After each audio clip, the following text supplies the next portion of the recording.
massive wave of anti-Trump protests is sweeping across the United States under the banner, No Kings.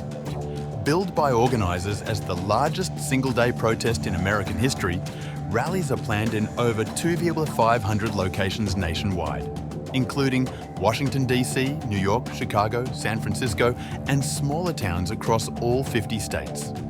According to reports, the protests are meant to champion free speech, resist what organisers describe as authoritarian power grabs by President Donald Trump, and send a message that America has no kings.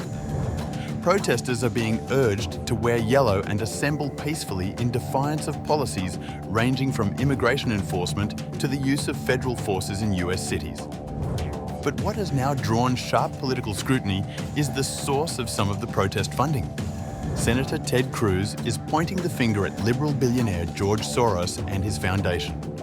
Speaking to Fox News, Cruz said, "This politicized march is being organized by Soros operatives and funded by Soros money.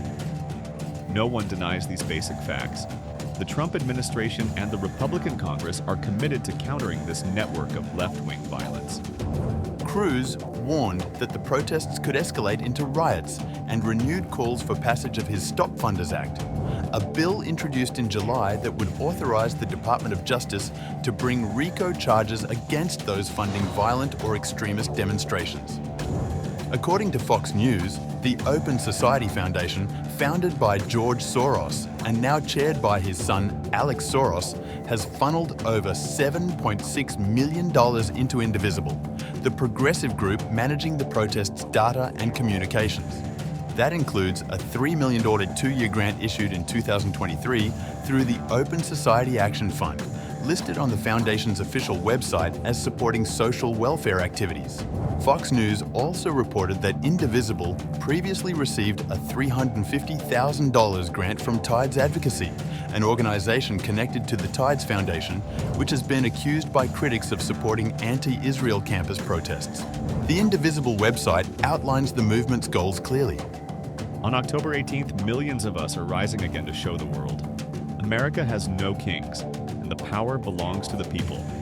And while Democratic leaders like Senate Minority Leader Chuck Schumer have voiced support for the protests, the White House has remained largely silent. Meanwhile, Public Citizen co-president Lisa Gilbert told USA Today the protest represents a turning point. Since we last did this, people have become far more aware of what is going wrong with this administration. This, without question, will be the single biggest day of protest in American history. The movement traces its roots to the Fogyal 5-1 movement, shorthand for 50 states, 50 protests, one movement, which first organized demonstrations in June. Organizers say the protest is not just about Donald Trump, but about preserving democratic norms and resisting what they describe as his efforts to consolidate unchecked power. But with millions expected to march, the deep-pocketed backing of protest groups, particularly by controversial figures like George Soros, has ignited debate over transparency, influence, and the line between peaceful assembly and politically motivated unrest.